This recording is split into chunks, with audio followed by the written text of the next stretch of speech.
nothing like living a simple life. Something out those aches and pains from working on the farm. Hey guys, it's Eric here at Farpoint Farms, and would you check this vintage piece of goodness out? This is a Compaq Portable 2, I believe is what it's called. It is a 286 Luggable before there were laptops or commonly made laptops. There was this fine piece of machinery you see in front of you. It had a regular CRT screen, 9-inch monochrome on this. It had a text, but it also has like Hercules mode, which is kind of like a black and white version of CGA. It did have a keyboard, but if you look closely, it's actually an XT style keyboard, only 10 function keys, although it works fine with this unit, and it is hardwired into it. It comes with a 1.2 meg 5 1/4 floppy, or 5.5, can't remember at this point in my life, and it comes with a hard drive. Weird hard drive setup on this. It is an MFM hard drive with a strange MFM to IDE controller built into it, and then an IDE card that runs it. So very odd, very unusual. And my guess is they were using up old stock. I don't know. So when I bought this thing, I was actually going to try to use this for a very simplistic ancient BBS, a BBS that I could set up through Telnet. It does have a serial port, so I was going to serial port it to a Telnet connection and then let this thing be online. It has, however, turned out to be more trouble than it is worth. While I was able to get the hard drive working initially, after the winter, it just doesn't want to boot up anymore. Luckily, I still have some disks, DOS 3 disks, I think it is for this. And so I'm going to go ahead and boot it to DOS, and we'll check it out real quick. And I just wanted to share it with you. I'm going to be selling this thing. And for somebody who wants to fix this up, the next step is yank the hard drive, yank the controller, and get a IDE CF card adapter.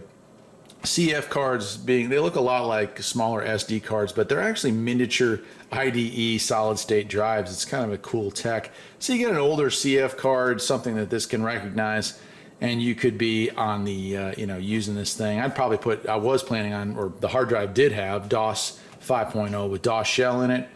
And I had a bunch of programs loaded on there right about the time it gave up. So it does spin up, it just doesn't want to connect anymore. But you could do that and you would have a whole lot of fun. It's also easier if you do a CF card conversion of this. Take the CF card, put it in a modern computer, and you can put files on it because it's a FAT16 file format. So it's still compatible with modern computers, if you can believe that. Other than that, the only way to get information on and off of this computer is through the very antiquated floppy drive, which takes these very antiquated floppy disks, which, they're getting hard to come by these days. Or you'd have to use a Telnet program or a terminal program and use the serial port to transfer data from one computer to another. Slow and a giant pain in the rear. Anyway, let's go ahead and fire this thing up. It does work. And it does make a lot of noise while it's working. Hear all the fans kick on. Nice monochrome green screen. You'll see it count. It has 640 kilobytes of memory. And of RAM, I should say, and that's not meg, that's kilobytes, 640K. You can see the hard drive and the floppy drive start to think. And since I have a floppy in it, I will be booting off of the floppy, hopefully, if it'll let me.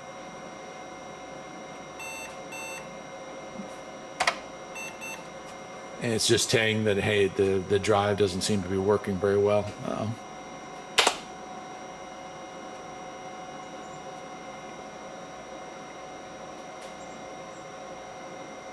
There we go. It's thinking.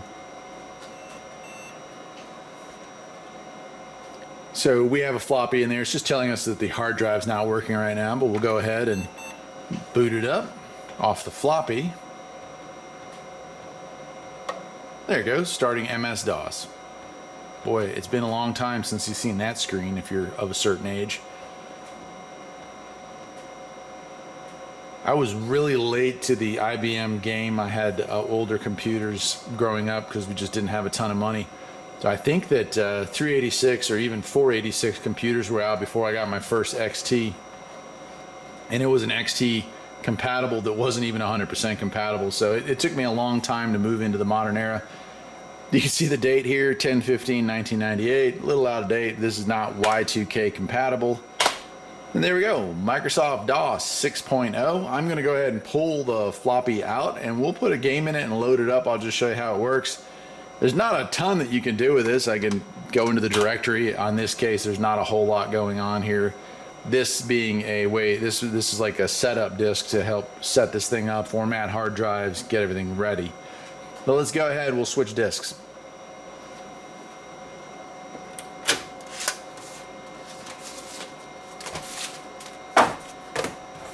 Now I have a game here that I've had since I was young, Begin, a tactical starship simulation. And I hope it still loads. It's been many years since I put this in a drive. Let's see what comes up. Hey, all right, good. So looks like we've got our Begin EXE. There's some other stuff here. Comet is another program I'll show you here in a second, but Begin. And this is a great text with minimal graphics. It's text-based graphics game that I played the heck out of when I was younger. It's like a chess game.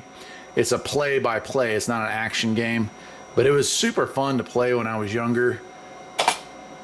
And there we go. Well, we'll name ourselves here Worf. How about that? And I'm going to be the Federation. And my enemy's going to be the Romulans. Here we go. So now I'm going to say Ally. 9 Dreadnoughts. There we go. Enemy. We'll give them 9 frigates.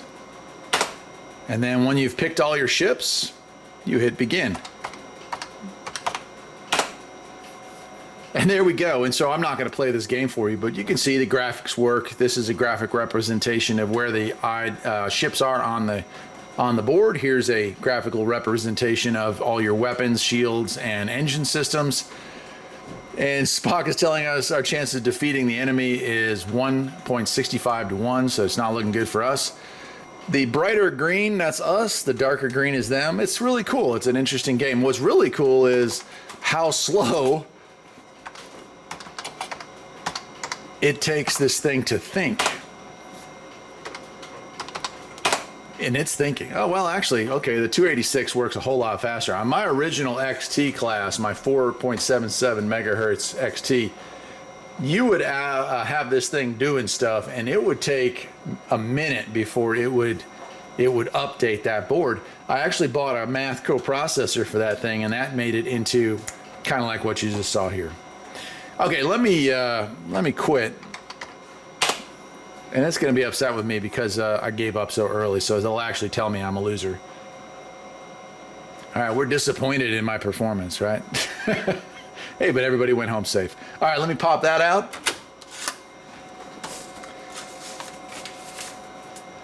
And we're going to load up Island of Danger, another DOS-based game from forever ago. You'll notice these OptiMax discs in 2670. The other one was 1692. The library where I grew up had a giant paperback book full of shareware programs. And like I said, we grew up, I didn't have a lot of money to say the least. So I would go to the library and you could pull up 5 of these every month and ask them, and they would give you the discs and everything for free. It was really, really cool. So I got 5 shareware programs a week. And of course, once I saved up some money and ended up getting a BBS or a modem, I was able to dial into BBSs and I could download my own software. But in the beginning, and that's how I got my first BBS or dial-up software. I got my calling out program, their terminal program was through them. I think it was called Procom. It may have been Telex, I'm not sure. All right, let's see what's on this disk. I'm glad these are still loading because I really didn't have anything else to show you here. Aw. We'll try that one more time. Nope, nothing there.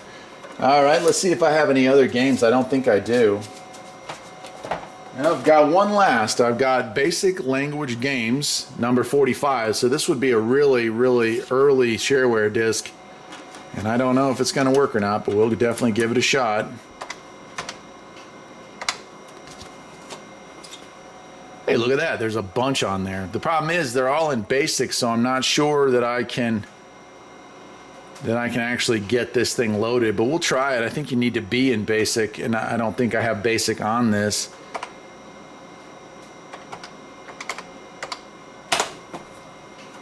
Maybe? Nope.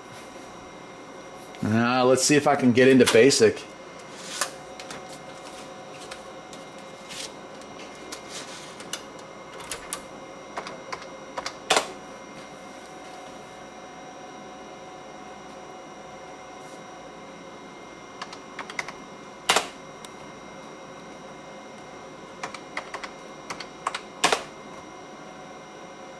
I don't know if I have it on these discs, but I'll see.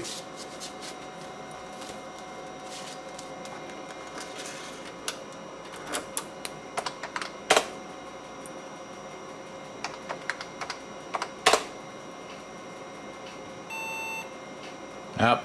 Now it won't let me load into it because I have a higher version of DOS than is here.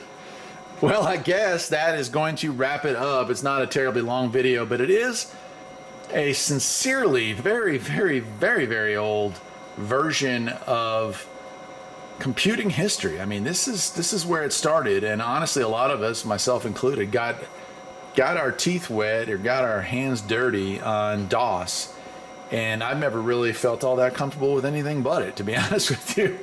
Yeah, the graphical interface definitely is easier to operate, but you really don't know what's going on behind the scenes with that. That'll do it, my friends. I hope you've enjoyed this trip down memory lane. The Compaq Portable 2, 286, I believe it's 8 megahertz, 640K RAM, originally equipped with a 31 meg drive, now equipped with just a good old-fashioned floppy drive. Till next time, my friends, take care.